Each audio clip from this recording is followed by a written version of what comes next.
what will happen in future. So we have read some theories about it from the scientific point of view. But in our scriptures there are different descriptions or different description how the world was created. And because Brahma is the first person who was born in this world and he got knowledge from God directly, then he is speaking and he has a very long span of life. He lives for 311 trillion years. That is the time period for which this universe exists. Then it will be destroyed and then again creation will happen, and this is how it goes on in cycles. Because Brahma has seen lot of things happening. He is now half of his age, means he has already seen about 150 trillion years of existence. Therefore he knows a lot of history.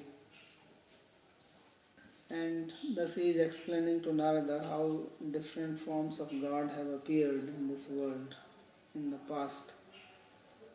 And he is giving a brief summary of that. So he explained about different forms of God. And now the next one he is explaining is about Manu. This world goes through cycles. Even during creation, during this stay of 311 trillion years, it undergoes different periods which are called yuga cycles. And every yuga has got a specific person or a being who takes charge and looks after the well-being of the universe. He is called Manu. And during his reign, Lord also appears. And Manu is also the father of human beings. Therefore we have this word man in English coming from the Sanskrit word Manu, because he is the forefather of human beings. So this next verse which we are going to read talks about that avatar or manifestation of God. So we will read that. Om Jnanatimirandasya Jnananjana Shalakaya Chaksurunmilitam Yena Tasmai Shri Gurave Namah. Narayanam Namaskritya Naram Chaiva Narottamam Devim Saraswatim Vyasam Tato Jayam Udhirayat. This is 2nd Canto, 7th chapter, verse number 20, spoken by Lord Brahma to Narada. Chakram cha dikshu avhitam dasashu swatejo manvantareshu manvansa dharo vibharti dushte surajashu damam vidadhata swakirtim satya triprishta sutim prasuyans charitraihi. Says that when Lord appeared in the reign of Manu to uphold his dynasty, then he has control in all the 10 directions. And he controlled the unrighteous kings so that they will protect the progeny or people of the world. And thus his fame spread all over the world, even in the higher planetary systems, because his activities were very nice. So Brahma he has explained about the avatar of Hari, Kapila, Kurma, Nrsimhadev, and now he talks about the Manvantara avatar. Tattan manya avataraha dasu dikshu avihitam tejo vibharti chakram cha sudarshanam chakrani vaityartha. So just as Lord has his disc and the disc spreads its rays all around, like that he controlled people all around. Manuvansa dharo manuvansa palaka. And his prime job was to protect the race of the Manu. Tathaiva Dushteshu Damam Dandam. And therefore he chastised the unrighteous or irreligious people. Kidrishaha Trayanam Lokanam Prishthe Upari Sthite Satyaloke Api Usatim Kamniyam Kirtim Vistarayam.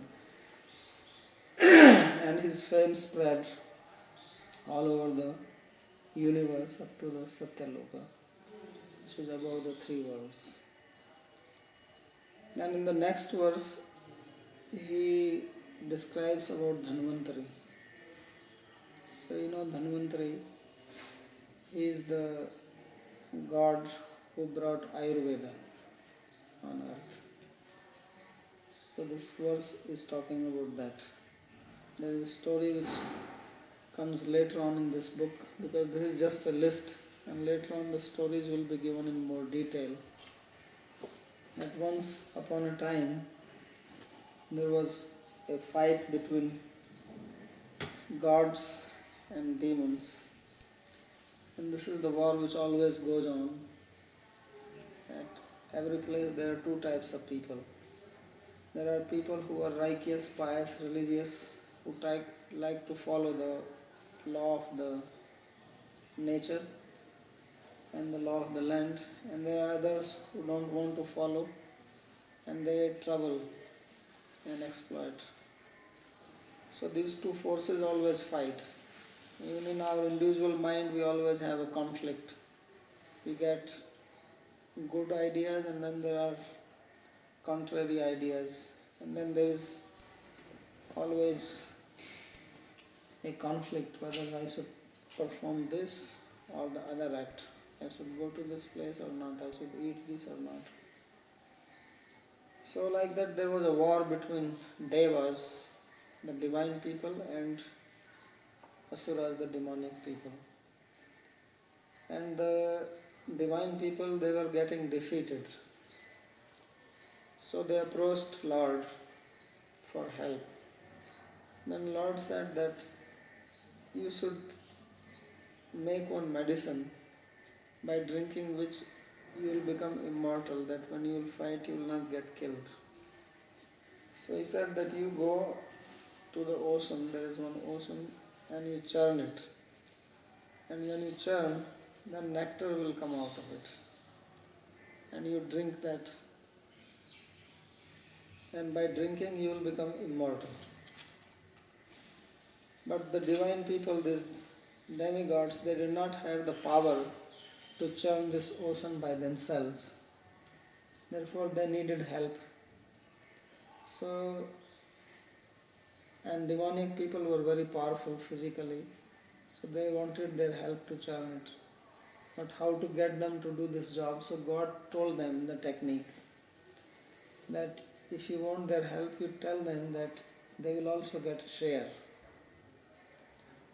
and then they will come and help you.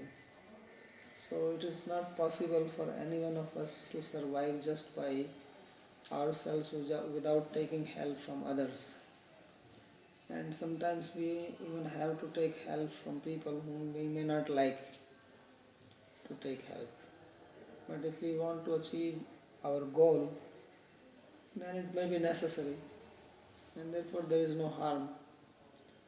So they took God's advice and they approached to these Asuras and asked them to help. So first they refused. They said, why are we going to help you? You are our enemies. But then they convinced them. And when the goal is common, then people can unite, even if they are enemies of each other. So then they started churning the ocean, and many things came out of it. It is a very long story. But in the end, the nectar came out, that Lord Dhanvantari, he appeared from this ocean with a pot. You may have seen this painting of Dhanvantari. He is holding a pot in his hand, and this pot is having amritam or nectar in it. So when this thing happened, then immediately the demonic people, they snatched this pot from his hand, because they thought that why shall we give to these gods or these divine people to drink it, we will drink it and we are powerful, we have worked very hard. So then there was again problem. And God did not want that these demonic people, they get to drink it. Because if they drink, they will become more powerful and they will trouble everybody.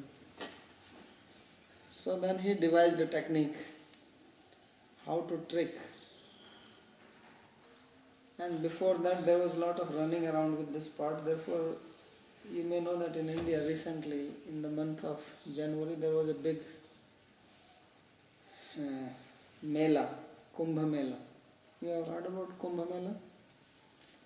Where millions of people came to take bath at the confluence of Ganges and Yamuna in Allahabad, in Prayag. So this festival occurs because of this activity, that when they were running, then some nectar has fallen down in 4 places in India. One is Prayag, another is Haridwar, and third is Nasik, and the fourth is Ujjain. So in these 4 places there is a Kumbh Mela. Kumbh means pot. This pot in which nectar was there, that pot is called Kumbh in Sanskrit. And therefore this festival is called Kumbh Mela.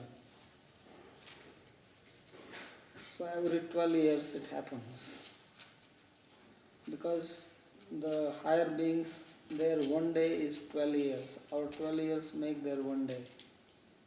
So it is related astrologically, this festival. So at that time then Lord appeared in the form of a very beautiful woman. And when he appeared as a nice, very beautiful woman, then immediately these asuras, they were attracted to her. Women have some power to attract the mind of men. And when they were attracted to her, then they forgot that they actually were interested in drinking the nectar. So they said that, you please solve our problem. So this lady said that, I am just a woman, how can I solve your problem? You are all big guys fighting with each other. Says, no, you look very nice and very gentle and you seem very intelligent. Whatever decision you make, we will follow it. So they gave the pot in the hand of this form of God Mohini, who was very captivating to them. And she made a very nice arrangement. She said that you all make 2 rows. The asuras sit on one side and the demigods sit on the other side. And then these asuras said that you should first distribute it to us and then you can give it to the demigods. But she said that no, I will do it other way around. I will first give it to the demigods and then to you. And they said, why you want to do that? She said that I am just going to give them few drops of each and then you will get the major share. So let me finish off these demigods and then when they go away, then you will enjoy the whole pot. So the asuras, they were trapped by her words. And then what she did, that she distributed this nectar only to the demigods. And then by the time she gave to the last person, it was finished. Then she dropped the pot on the ground and disappeared. So the asuras, they did not get anything. And then there was a heavy fight. But now the demigods have drank the nectar. And thus they were not able to kill them. So this Dhanvantari is related with that. And he is the one who brought Ayurveda on the earth. So this story, although it seems like a very fantastic story, but it is also related with the psychology of human being, especially when they take to any spiritual practice. Because when you want to take to spiritual practice, then there is some rebellious thoughts come in our mind, because we are used to comfortable life. And in spiritual practice, you may have to follow certain principles, rules and regulations.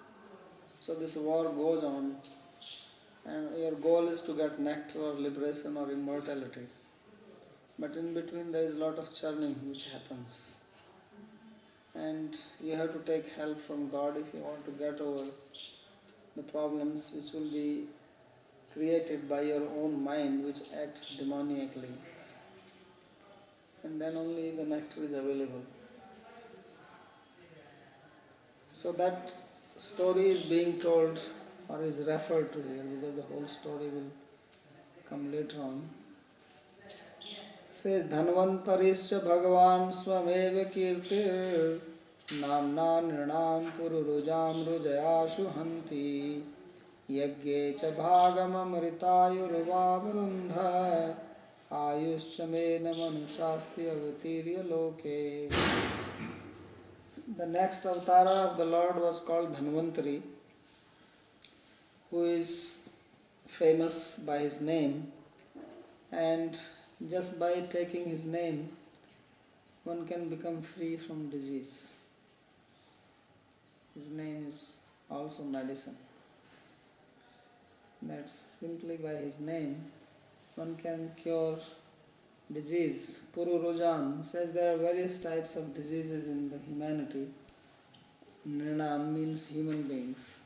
Maximum disease are found in human beings. Why is that? Why disease don't come to the animals so much? In the forest there are so many beasts, animals, birds, reptiles. They don't fall sick like human beings. What is the reason? Mind. Mind. Because not mind. Misuse of mind. Pragyaprad. You know Pragyaprad? No? Ayurveda you didn't study? Misuse of our intelligence. Problem is not with mind or intelligence, problem is with the misuse. They don't have intelligence, so they cannot misuse. When you have a facility, it is an advantage and also a disadvantage. With every advantage there is a disadvantage. When you have power, power is very good, it is also a problem. So intelligence is a big power human beings have. They can gain many things with their intellect, and they have gained. But it can also create a lot of trouble if it is misused. It is just like a knife. Knife is very powerful object. You use it to cut fruits, vegetables, put butter on your bread, do so many things, but it can also be very dangerous. So intelligence is something like that. So human beings, they fall sick because of misuse of intelligence.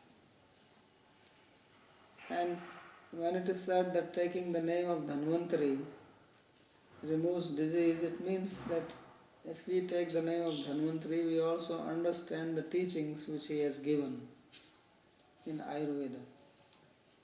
And then we remain healthy.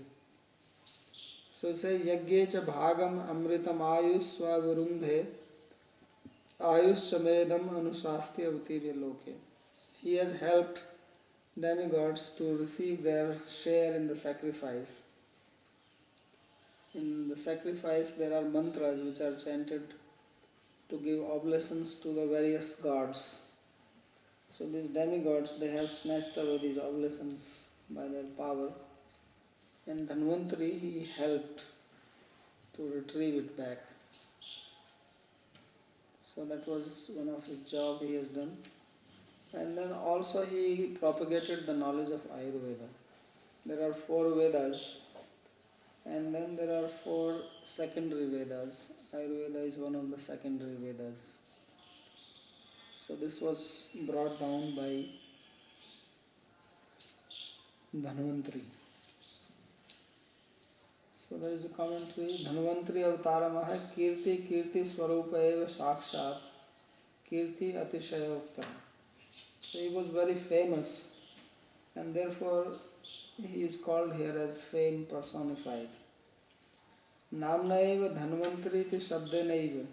And just by taking the name of Dhanvantari, one can become free from disease. Bhagam Purvam Daitya Ruddham Avap. So the share which was earlier taken away by demons was retrieved by him. Amritamiva ayur loke prakatyam yasya sa sarvaloka nairujya danaditi bhava.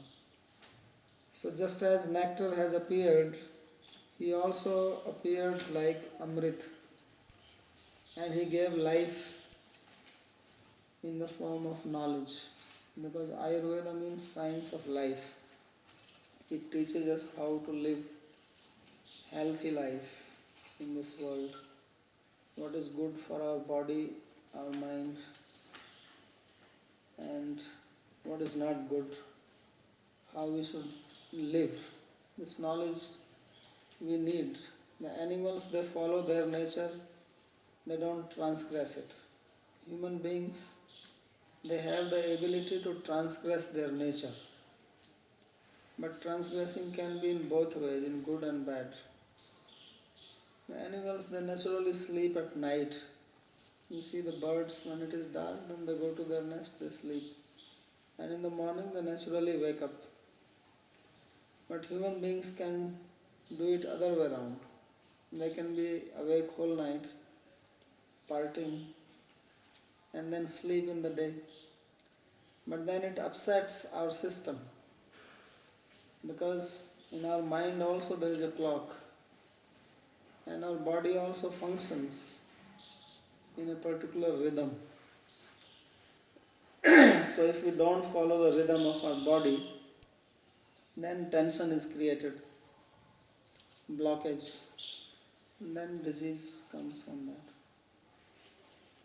So because human beings have this ability that they can do things which may be contrary to their nature. Nature has designed things. The day has its purpose, nights have its purpose. The modes of nature, the gunas, sattva, rajas, tamas, they are changing according to the time, according to the seasons. And our body also reciprocates accordingly, because our body is also made of the same material elements which are found outside.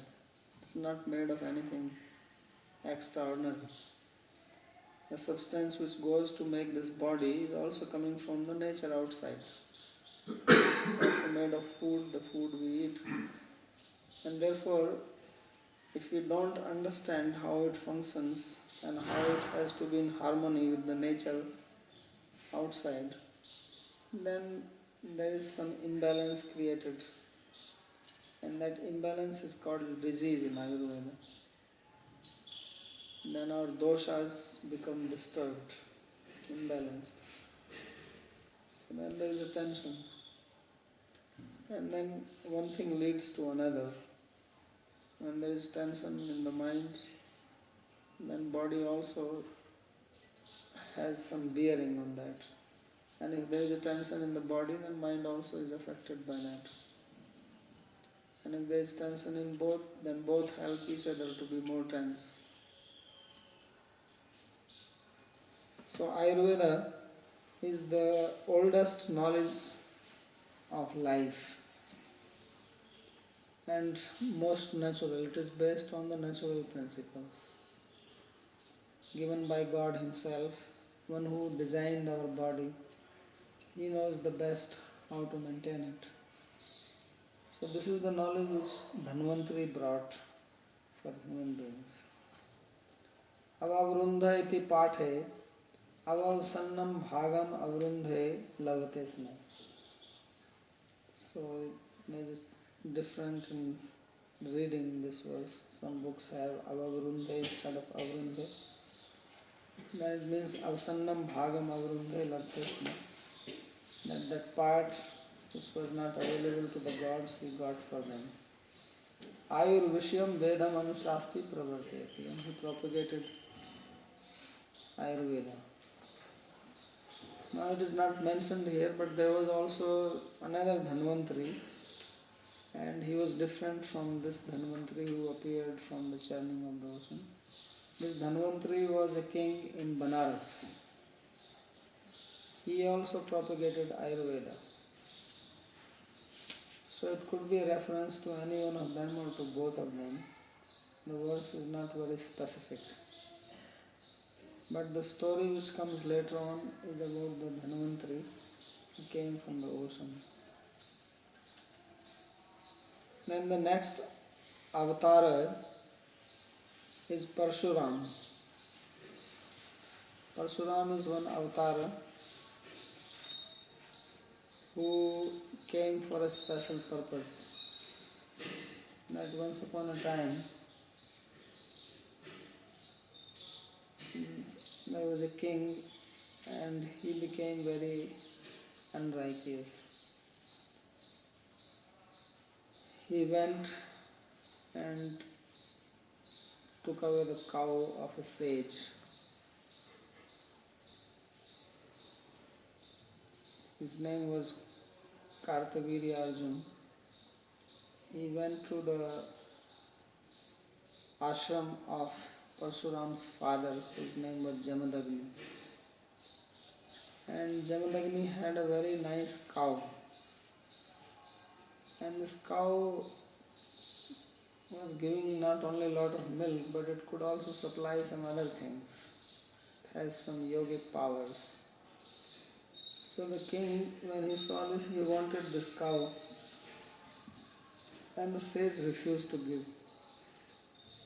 So forcibly they took the cow and also killed the sage. So when the son Parshuram came, he became very angry that this is a great crime to kill my father like this. If he owns the cow, why should he give it to somebody? Even king does not have the legal right to take it like this. So then he took an axe, and with this axe he went back to the kingdom and killed the king and all his people. He became so furious out of anger that he killed everybody.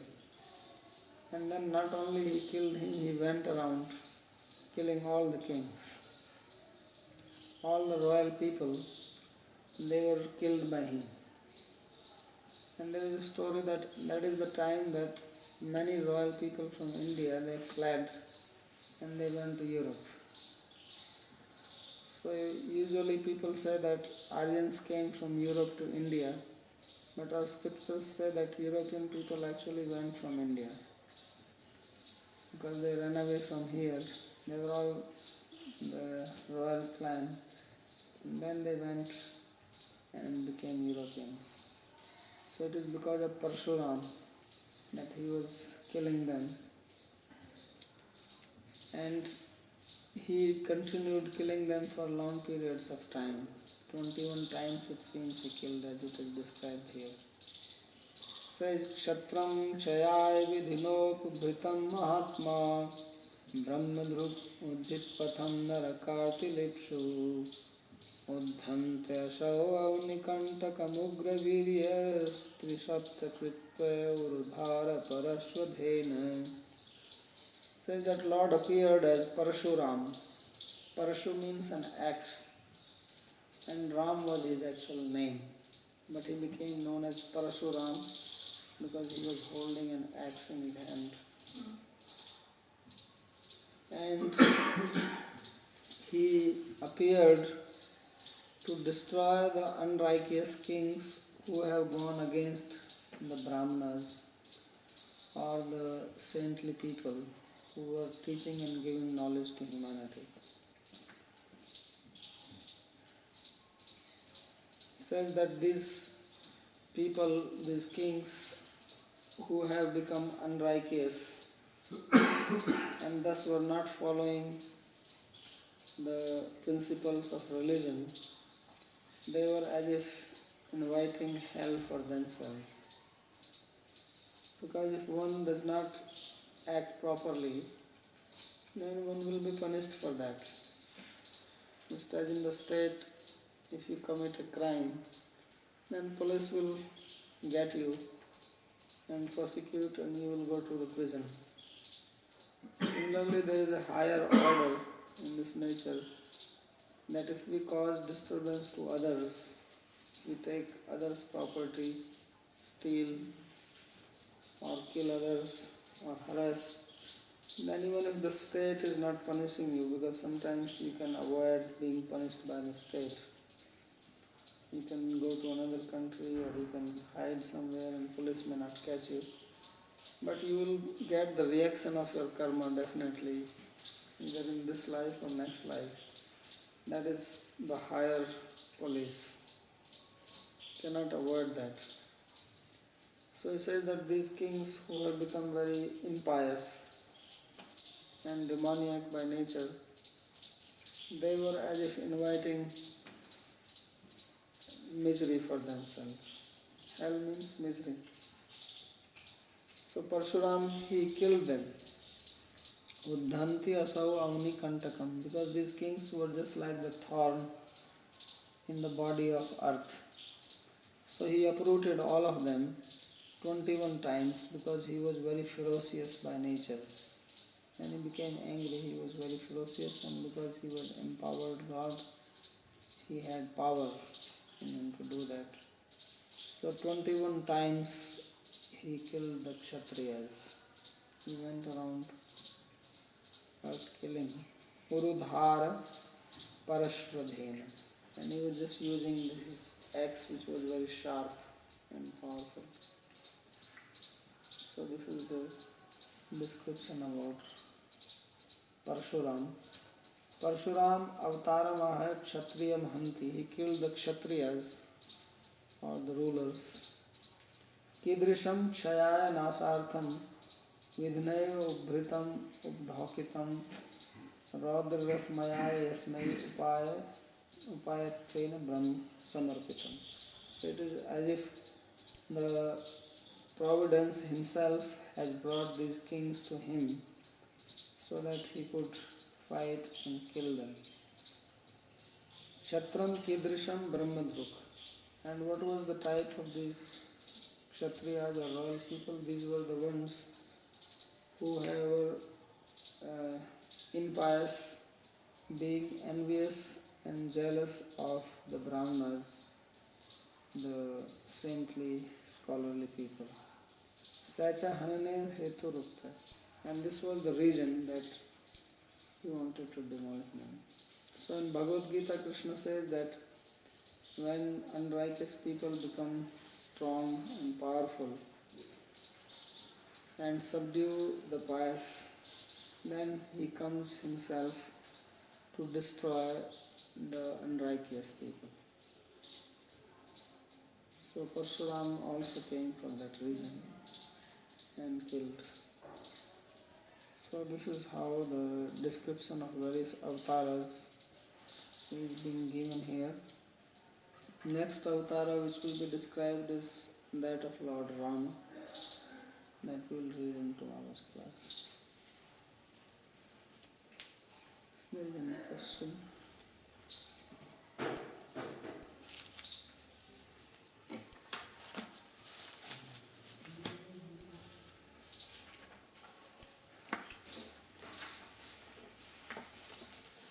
Babaji, can you say when Parshuram appeared? He was in Treta.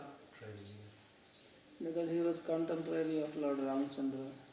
He appeared before Ramachandra.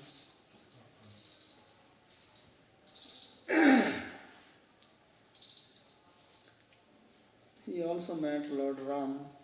When Lord Ramachandra married Sita in Mithila, there was a condition that there was one bow, huge one, which was belonging to Lord Shiva, and Sita's father had this bow. So he says that any person who can break this bow will marry his daughter Sita. So Lord Ramachandra, he broke it, and that's how Sita was married to Ram. But at that time when he broke this bow, Parshuram came there. He heard the big sound breaking. because this bow belonged to Shiva and Parsuram was devoted to Shiva, so he was very angry that how can he break this bow. So he came and he challenged Lord Ram and Lakshmana with this story. So from that we know that they were contemporaries. So the destruction of 21 generations was like a long time before Rama. Yeah, before that.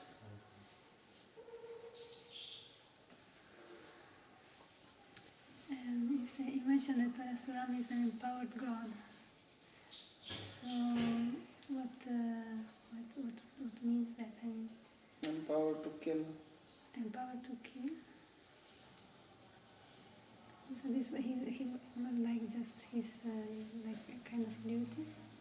Yeah, he is Saktavis of empowered person. And he was devoted to Lord Shiva. Yeah.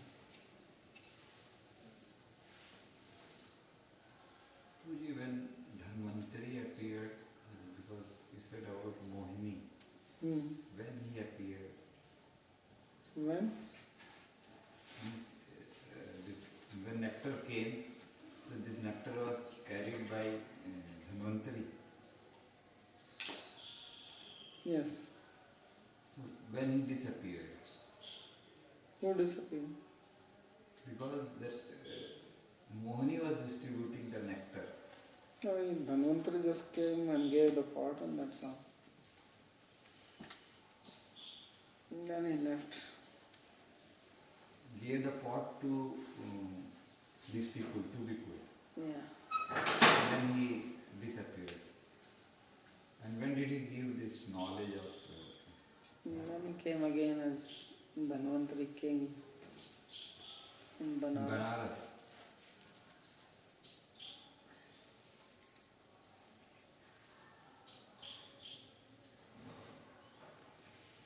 But this immortality mentioned by this drinking this nectar actually was not a real immortality because they drank. If you live very long, you can live long time. And you cannot be killed by missile. All this. What is that? They put the bombs inside the earth. Landmine. You cannot be killed by landmine. Even if you step on it. That is the advantage.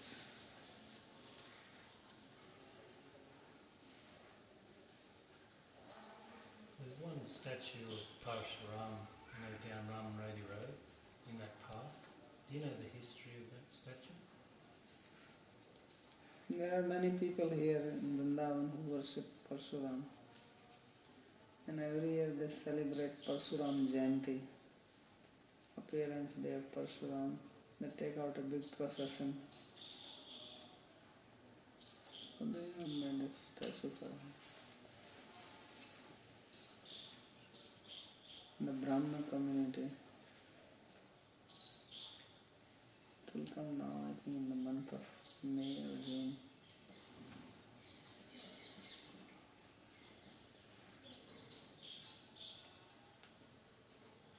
This other King Dhanvantari, when did he appear?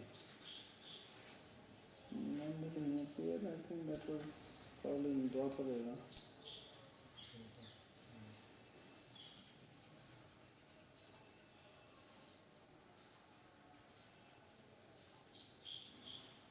So he gave a specific formula for the immortality? Or? Formula is there in Bhagavatam, it will come. Actually, Pratap's teacher, I met him once, this Dr. Nanak Chand Sharma, and he said that from reading this Bhagavatam, he made some medicine. Where this description is given. It is also a formula of medicine. They give ingredients and everything.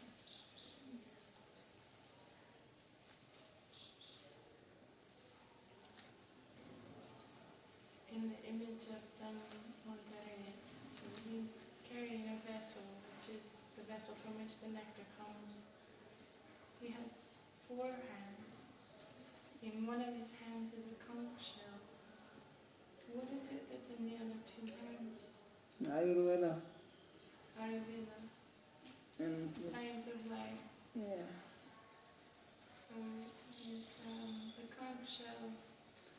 Conch shell signifies knowledge. A calling to a teaching. Yes. No. These are symbols. Just like people have t-shirts these days. It's very famous. They make some drawing, some symbol on that. They want to say something with that. So in India there is also a lot of symbolism. When they carry conch or they carry this, it signifies some speciality. Because they didn't have t-shirts in those days.